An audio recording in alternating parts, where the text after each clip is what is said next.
Generating traffic and sales can be a challenge for online merchants. But selling on the Walmart Marketplace puts your products in front of millions of customers who shop on Walmart.com. And right now, sellers who join Walmart Marketplace can save up to 50% on referral and fulfillment fees for the first 90 days. So get started today. Head over to marketplace.walmart.com/savings. That's marketplace.walmart.com/savings. Welcome to E-Commerce Conversations, a podcast by Practical E-Commerce. What is going on, Internet? Eric Bandholz back again with another episode from E-Commerce Conversations. I hope all is going well on the other side of the Internet. On the other side of the Internet from me, Ken, welcome. What's up, guys? Happy to be on here, Eric. Thanks. Yeah, pleasure's all mine, man. Happy to have you on here. What's your story? Give us the elevator pitch, Ken.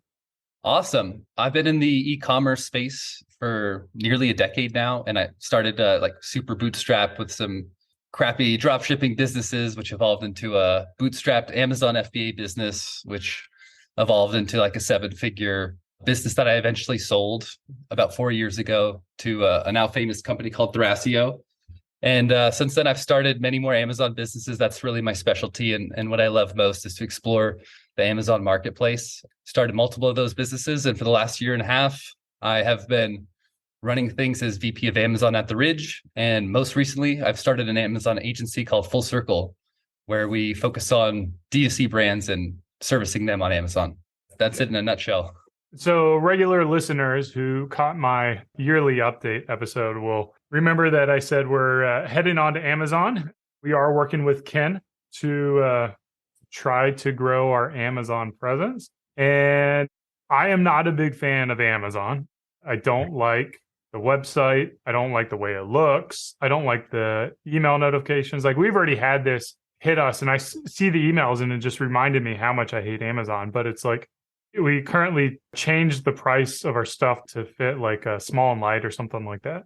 Yes. And the email was essentially like, you change something and you are at risk of having your products taken down. And I Scary feel like emails. Is that pretty regular on the platform? Is that how all their communication is? Yeah, I guess I'm actually a little too immune to those. So I was like, that's nothing. We'll be fine. Yes. Yeah. More regular than it should. Yeah. Do you, I mean, that is like the thing that I hear as a non-Amazon guy is just like the fear of people getting shut down, listings taken down. Walk me through, like, how regular is that happening and how do you protect yourself from that? Yeah, that is super interesting and a huge topic that I think is actually overstated. It's pretty wild how some people can openly operate using a lot of black hat tactics. A lot of sellers from overseas, use a lot of different tactics and stuff that can be very aggressive. And their accounts, you can report them over and over again. And sometimes it seems like they either don't go down or they go down and pop back up with a different name. So if you are by the book mostly, or a sprinkle of a little gray, which is not too bad, I really don't think you have much to worry about at all. Actually, and I've thankfully never had any account threatening issues ever, although I've dealt with every issue you could imagine on Amazon over these last many years, but I think it's overstated in the worry. What are the black hat tactics that these sellers are using? The range of that is incredible. Just robot armies doing anything that you wish is one thing. Aggressive takedowns on competitors clicking on your sponsored ad listings via different strategies. The worst stuff is the stuff that's just aggressively against someone where there's like a clear battle going on. There's really Amazon is really like a modern day pirate battle going on in the sea kind of a thing. And there's all sorts of things you can imagine. So the more common stuff though is just doing a lot of artificial things to inflate your rankings and things like that on Amazon. And I've seen a lot of it. I've seen everything. When I originally sold one of my brands, near the last 6 months of it, we were one of the top people in a very competitive space. And it was just wild how often we were getting taken down by competitors. So let's dig into that a little bit deeper, because I'd like to have a strong understanding of how this is happening so you can kind of spot it if you're a seller. But so you say they'll buy your ads at a higher rate, or they'll use robots to, maliciously take you down. how are you able to determine that's done by a robot army and not, like legitimately? Once you find yourselves in some top spots, and the more competitive the marketplace, the more wild the competition, different beard products, it's actually a pretty competitive space. But until you're in the top 10, you're really not going to get any aggressive action against you. But then you can, there's lots of little telltale signs to see, like all of a sudden your ad spend goes off the charts and you run out of your budgets or this or that. And Amazon does have some automation stuff to detect what they call click fraud, and they do give that money back. Are they detecting everything? Of course not. But that stuff is going on. And when you are in the top spots, you are really sensing one of the brands in particular that I take care of. We have some very clear people that have us in the targets and the crosshairs, I should say. And at the same time, Amazon is a tremendous opportunity. Jeff Bezos is not my best friend. I've got a love-hate thing with him. But, everyone is shopping on Amazon. It is the ecosystem. It is what it is. And I try to use all the strategies I have to stay on top and avoid any trouble as much as possible. Well, so you find out that someone's, driving up all your ads. Like, what kind of restitution do you have? Like, how do you resolve that issue? Like, how do you protect yourself if you are being in the crosshairs of a bot army? It's tough. It is tough. I have one friend in particular who was in the process of selling his business, and some black hat competitor came out of the blue and just took over the market. Tons of fake reviews that he added to his listing. So check this out, guys. If you have a product on Amazon and all of a sudden you know your competition, then someone comes out of the blue with like 10,000 reviews. You're like, where did this guy come from? That's ridiculous. Go and look at their oldest reviews and you'll see a random, maybe they're selling a beard wash or something like that. All of a sudden there's garlic press reviews and the most random products they get, and they will consolidate them and come in. So he had someone like this in his category, and it took me and multiple friends and reporting to Amazon account reps. It took over a month to get this guy taken down. So people are really doing a lot of black hat stuff out in the open. Yeah. So it takes a month to take them down. And is it just simply reporting it to Amazon, or do you have to establish relationships with reps there? Repeated takedowns from every angle from multiple people is a process. For a couple of the Amazon accounts that I run, our team runs at Full Circle. We have account reps, and it's expensive. It's like $5,000 a month for you to help escalate issues, but sometimes it really saves your ass. So doing that, as much as it takes, people do like Twitter blasts and have everyone retweet it and stuff like that. That's a common strategy now as well. So there's a lot of that. And simultaneously, it is what it is. It's not perfect. And there's so much money to be made, ideally, that it's just like, that comes with it. So yeah.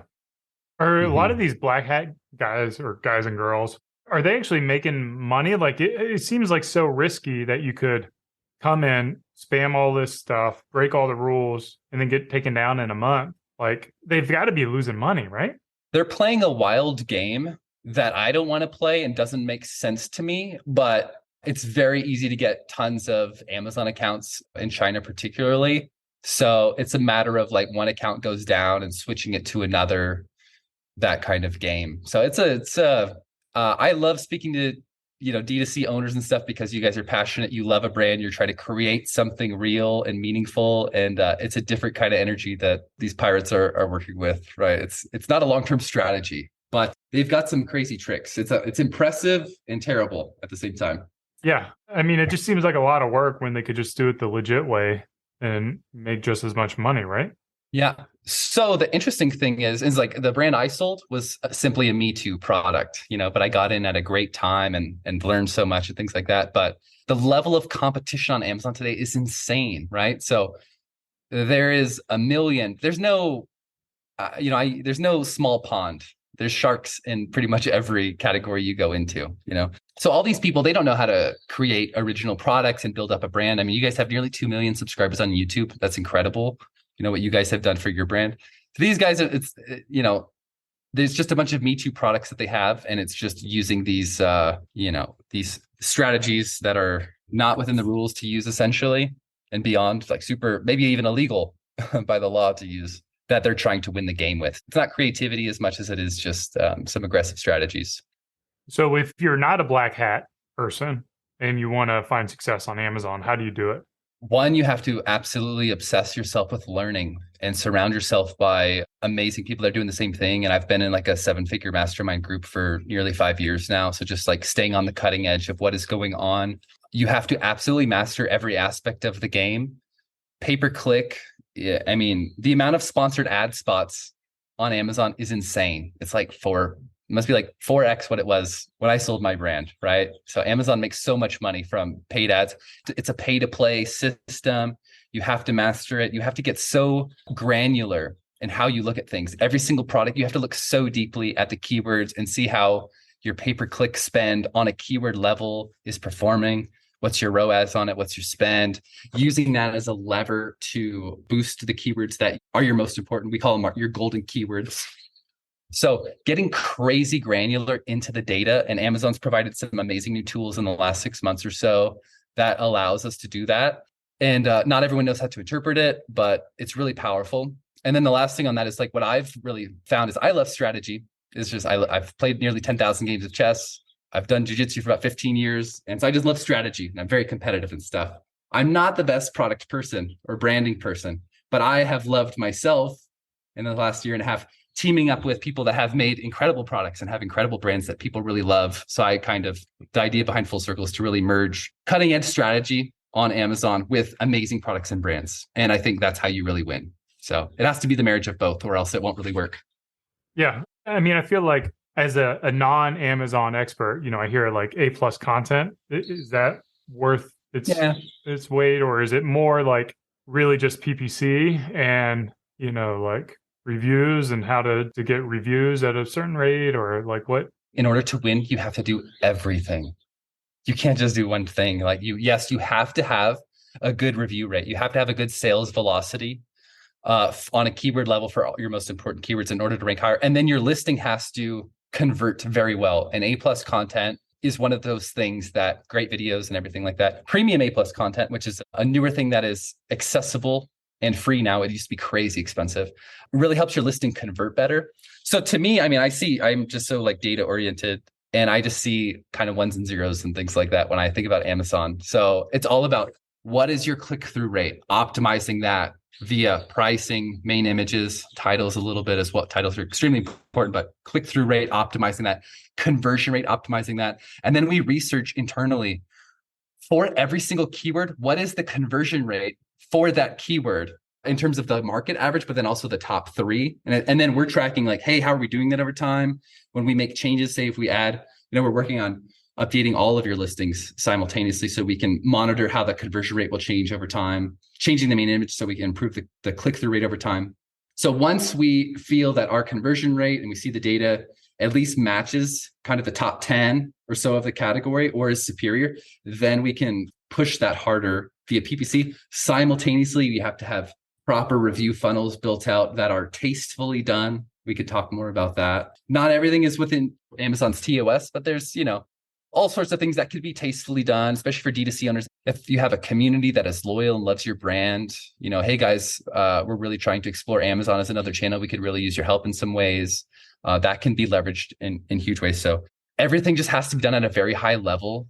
And most people just are not willing to go to those extremes. And I think when you do everything at a very high level, as we really try to do, and you team up with a great brand, great products, that's how you stand out above the rest. So not easy to do. No, it isn't easy to do, which is kind of like the e-commerce people. And I guess for the listeners who tend to build on their own platforms and have avoided Amazon, like there is this consensus thought that just sell on Amazon and you're going to make millions of dollars. And from my perspective, that seems to be the furthest from the truth. Like it seems like a completely different business model that you need to put an astronomical amount of resources into to find success. And then maybe if you are lucky and you get to that top, 3 spots or whatever, then you start seeing that compounding interest and results from it. But how long is it going to take, or is it even possible to get to those rankings if you don't have a good brand, or if you don't have a community, or if you have like a Me Too product? Is it just not possible? It's a lot harder. It's very hard. So all the Amazon courses back in the day, which thankfully I got into Amazon before the biggest wave of just like crappy gurus and stuff like that. The whole pitch was always like, oh, set it and forget it kind of a thing. Like, so that just brought a huge wave of people like, oh, it's easy. You just, 8 years ago, if you put a yoga mat on Amazon, you're going to be rich. If you're able to get it into Amazon, you're going to be rich.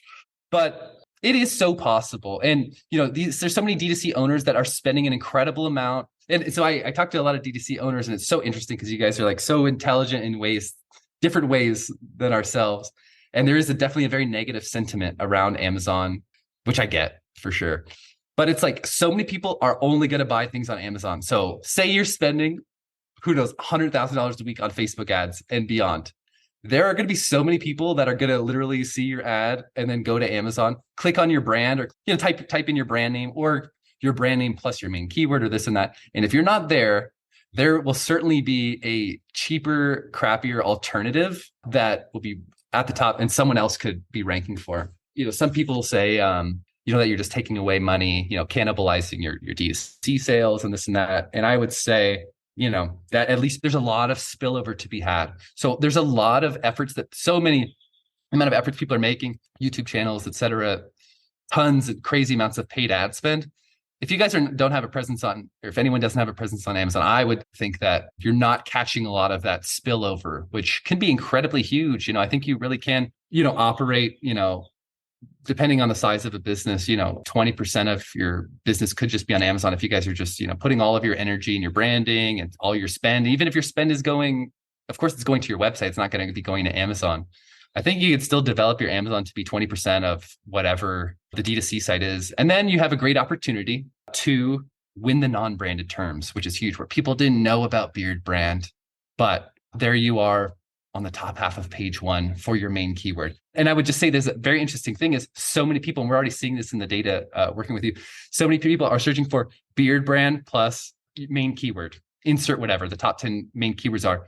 So when people search for Beard Brand plus that main keyword, you're actually getting an organic boost for that non-branded keyword. So I think D2C owners have like the star in Mario. They've got some extra power to them. And when they come in, you have a much better chance of ranking for those non-branded terms because so many people are going to search for Beard Brand, this or that, beard wash, et cetera.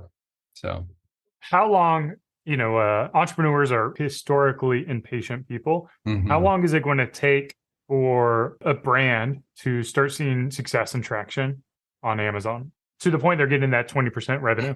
To the point of you're getting 20% revenue, I would say even stretching that out from past 6 months to a year, starting from nothing, right? So in the beginning phase, it's like making highly converting listings, building in all your ads, and getting a proper review funnel strategy built in so you will be able to compete. Because if you've got less than 100 reviews and you're going against people with 10,000 reviews, it's going to take a while to be able to play the game. So I think the first 3 months is really like your establishment phase. Listings should be, highly converting, ads become more efficient, organic ranks begin to climb for your most important keywords. You guys are doing amazing for the sea salt spray. It's doing great.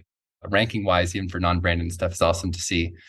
First 3 months is all about launching. 4 to 6 months, I think you can begin to see much more profitability and success and stabilizing what you have. And then 6 months to a year, you really try to optimize for profitability. And that's a good, it's not going to be like that for every brand, but it's not an overnight thing, that's for sure. Yeah. You've mentioned a couple times, quote unquote, proper review funnel. What is that specifically? Yes. I think that's some really good stuff to share because so many D2C owners, assuming those are the listeners here, have passionate communities on some level that they've built out. So simply is that there's different ways to leverage your communities. I mean, we have huge email lists, private forums, whatever that may be. And there could just be ways very tastefully, which I think is an important word to say, to be able to simply ask for the help of your community to help get you guys going on Amazon, right? So that could be something like via a type form, Google form, flow that, this is against TOS, but it is what it is. But simply like, hey, you guys, love you guys. Thanks for being a part of our community. We want to offer you such and such product for free. Please, we're getting started on Amazon. We'd love your support. Okay. And then you can do some, little magic tricks in there. And you can say, yeah, search for beard wash or search for sea salt spray, whatever it may be, and then find your product, something like that. And then there can be many, many different strategies tailored to each brand on how to handle that. Maybe it's just a discount, maybe it's a free product. And then also I never directly want to ask just like, hey, give me this review. It has to be done tastefully. But if they're loyal customers to you, I think there will be a very high rate simultaneously. So that's against TOS, but I think probably most people would maybe find that useful. You should be doing something like that, or else it'd be a little hard to compete, I would say. Simultaneously, there's tools you should use that Amazon allows that you can set up auto review requests. So by generating a high sales velocity, spending more on PPC, this and that, you want to sell more products and you want to have a review rate probably not above 5%. 5% would be a sweet spot where you're getting a lot of good amount of reviews coming in, but you're not raising the alarms. So sprinkling your community support in there. So you sell 100 items and you get 5 reviews from that. That would be good. Yeah. So I would say organically, it's going to be 2%. Amazon's little automatic tool thing, extra percent. Help from your community, get a couple more. And keep that rolling and build up. Just seeing your listing on Amazon as your real estate, right? And the top spots on Amazon is the premier real estate that you want to have, and you want it to have the best looking property on the front page. You mentioned so in our space, we've got people who have been around for a decade and they have 40,000 reviews. Is that something where you're just never going to be able to compete? If you're trying to get into this space, well, man, there's just no way we're ever going to be the top dog. How do you know if it's worth going into? It's interesting. People can say it different. Yeah, is it worth going into? For me if I'm not Beard Brand, it would be a tough category to enter, right? And with my little private label, put a sticker on something, it probably wouldn't work out. And the cost per click is going to be very high, this or that. So yeah, I would just say it would be a little too tough to do it that. Can you repeat the question? I lost my train of thought. Yeah, I think it's just kind of market analysis when you look at stuff. Yes. These giant players in the space with 40,000 reviews. 40,000 reviews times, 2% rate. How many orders is that? Don't make me do the math on the podcast. I think it's 8 million units. Multiply that times 50, right? So yeah, me as a private label seller, no, I wouldn't go in that space. Having a brand and having the assets of a brand like you do, like a huge amount of YouTube followers, figuring out how and having a conversation, how can that be leveraged in a way that doesn't detract from what you're doing on your D2C site, but can supplement in the short term to help you guys going on Amazon. So the average private label seller, they don't have anything like that. So it's really hey, these D2C owners, you guys do have something special that no one else has. And it's how can we leverage this, our community, and all of the other assets in a wise way to help hit the ground running, And then so it's if you got 1,000 reviews, you're well established, versus it's an interesting thing. Yes, 40,000 is 40x more than 1,000 reviews. Nevertheless, and it's interesting when someone's searching for a non-branded search term and yours pops up, Beard Brand pops up. Maybe they weren't even looking for you, but they said, hey, I've seen this before. Boom. And then you're established, you get that extra. I think it helps with conversion rate and it helps with click-through rate just because it's I've seen this before. So I think that's a huge advantage. One thing I've noticed on our listings is competing brands have videos that show up on our product listings. How does that happen? And is that an opportunity for driving sales, or how do you get your videos on other product pages and stuff like that? Yeah, that's a newer thing. And we would love that. You guys have so much great content and stuff that we're, working on updating these listings. And we want to use all of the assets you guys have to the fullest on Amazon. There's product targeting ads where you can simply put in someone's ASIN. So you have a list of hey, here's the top guys I want to go after. Here's the sales we want to take from. And hey, we'll even run out a small loss to take some of those sales, So that can be done. And Amazon has a million ways under the sun for you to spend money on their ads. And so that's actually an ad. It's not organic video content within the listing. Yeah. If I went to our beard oil and then you scroll down to the bottom. Someone, we may be able to get those taken off. Yeah. Someone can also say, oh, this video is featured with this product. So that's a little trick as well. So that's why we have to have videos on all of our listings to make sure ours pops up first. Right. Yeah. But you can also do product targeting ads on other people. Yeah. With videos and stuff. Now it's in beta, I believe. Okay. So you really have to protect that listing because it feels like anyone can somehow, I wouldn't say hijack it, but it almost feels like hijacking. You don't really have that is that's a word that we often use. You say hijackers, or you're a hijacked, or this or that. So yes, so you have to defend it well. So there's lots of things you can do where instead of another competitor targeting your listing, you can target your own listings. So, we can target, and in fact, all your products can be bought. The same person can perhaps buy all of the products, right? So instead of a competitor paying to fill up those spots, you can bid and have your own spots on your own listing. So you're paying for more, your Amazon's making more money, but nevertheless, it's a defensive strategy. And that's a very interesting thing on many levels, especially for D2C owners, is like how you handle your ad spend on protecting your brand, because people are going to be bidding for the terms Beard Brand or bidding on the terms Ridge Wallet or whatever it may be. And it's a very complex strategy, but Amazon rewards high sales velocity. So some things in the short term may not look good if ads are too high, but nevertheless, as long as you're seeing your organic sales continue to rise and doing that ultimately in the most profitable way possible, you're doing something right. Can someone take over your listing and change the description and the photographs and stuff like that? How does that happen? Yeah, there's lots of tricks like that. So some black hat strategies. There's a thing called a vendor central account, which has more authority. So sometimes you can say, oh, I also sell Beard Brand, this and that. And you can kind of take over the listing, and that account can have more authority in terms of changing things than yours. So they can put inappropriate images in your main image. I've seen that done before, and etc.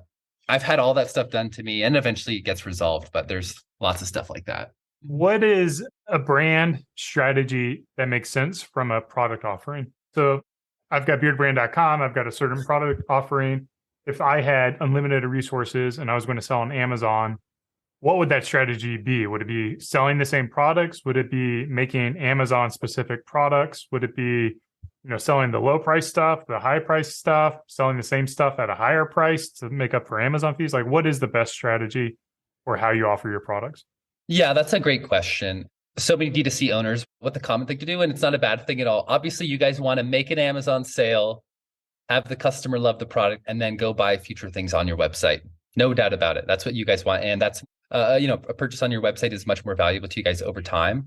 So what is very, very common is a limited product selection. And I don't think that's a bad thing. I think that that's actually a smart strategy, but maybe a good core selection, like a desirable thing, but you have maybe your more premium things that are more expensive on your website. So then when people go search for Beard Brand on Amazon, they're going to see your products, and then they're going to buy one of your products ideally. And we'll, of course, be tracking what your market share is to make sure you guys are maintaining a high market share percentage for all your branded terms. And it has to be done wisely as well, but considering product inserts, but that has to be done very carefully because Amazon can be a little tough about that. But maybe some sort of incentive, but has to be done wisely to get people to go to your website. Hey, here's such and such discount. Go to your website. So using that as a tool to funnel people to become loyal members and then purchase from your website in the future. I think that's what we're doing, and we're doing with a lot of brands. Yeah. Would the products be different though? Or would you sell whatever you sell on Amazon also on your website? I think I would sell your same core products ideally on your website and on Amazon, but then have your more premium things only available on the website. So if it's hey, this is what 60% of the people, 70% of the people that go to my website are going to want to buy, I think you should probably have your core products on Amazon. There's no set in stone way to do that, but have a core offering on Amazon. Probably have an insert that directs people to your website and with some sort of incentive. I think that would be the best way to do it overall. Okay. Not necessarily different products, not necessarily. Not the worst thing, but. Would you expect the price to be lower on Amazon or higher, or what would be your pricing strategy if you're selling the same product? Great question. Probably it depends on what phase we're at. For instance, we're pretty much starting from scratch on Amazon with Beard Brand. And like I said, Amazon rewards high sales velocity, right? Lower price. Amazon customers are so price sensitive. It's ridiculous. You change it by $1, this or that, and you can monitor the conversion rate, click-through rate. It's deeply affected. So the cheaper the price, that as we're trying to generate reviews, and I know no one wants to hear this, but as we're trying to generate reviews and rank, like I said, high sales velocity, great conversion rate on a keyword level helps organic ranking. So in the short term, to be lower priced and generate more sales, increase your reviews, as I said, shooting for a 5% rate, ideally between all strategies that you're doing, you're going to get those reviews faster. Simply that. So it's just whether you want to take the slow boat there or hit the ground running more. But honestly, it's like you kind of always have to have your foot a little bit on the gas pedal in some way with Amazon. If you take the foot off the gas pedal, you will see, and I've launched so many products on Amazon, this and that, and there has to be a constant ebb and flow of, pushing, going back towards profitability, maybe putting the gas down on paid ads or whatever it may be a little bit more. So it's an interesting dance. Vine's where you can kind of not quote unquote buy reviews, but I guess it's Amazon buy. Yeah. Oh yeah. Amazon's like, if you pay us, you can buy reviews. Yeah. Do you feel like that's a worthwhile investment? And how many of your reviews should be Vine reviews? Depending on your product, it is definitely considered a best practice because there's this thing, the honeymoon period, right? Which everyone's heard about. And maybe it lasts for roughly 45 days. So when your listing starts, and there's ways to restart the honeymoon period as well, which is an interesting tricks you can do. But when you're getting started, you want to hit the ground running in all ways, PPC, and you're going to be running in the red usually when you're starting, right? So getting in Vine from day one, you can get 30 reviews. And last time I checked, it costs roughly $200, $250, something to that effect. So in terms of cost per review, it's actually extremely cost effective. Okay. Now, some customers are too honest. You only want 5-star reviews, right? And nevertheless, so it's disappointing sometimes if we get lower reviews in the mix, but nevertheless, it's helping us build up our initial reviews fast. Super hack, if anyone is interested in here, just useful thing. If you're launching a product on Amazon that has multiple variations, maybe you could keep them separate, not have them under one parent at first, enroll each one in Vine, and then in the future, put them together. And that's just a little gift if you guys would like to get more reviews in the future, if all of your listings are under one parent. So it's something to be leveraged. Yeah. That's a pretty good idea. Where can people reach out to you, support you, buy your services, or what kind of people do you want to work with? Yeah, please go to fullcircleagency.com and you can find all the information there. We do free audits for accounts. So we're building out some amazing dashboards that we have where we grab a lot of this data from Amazon and interpret that to do a deep dive on your account to see how you're doing with your market share, conversion rates, click-through rates on a keyword level. So you can check that out at fullcircleagency.com. And really what we want to work for, we only want to work for clients that we feel confident we can succeed with and that we believe in their product and their brand. So we're really looking to work with high 7 and 8-figure D2C brands. And we want to, like I said, use our Amazon strategies, combine that with what you guys have created and help you guys thrive on Amazon. So that's the best place. Awesome. Well, Ken, thanks for coming on E-commerce Conversations. I hope our listeners learned as much as I did. This has been another E-commerce Conversations. Cheers. Keep on growing. Cheers, guys. Thank you.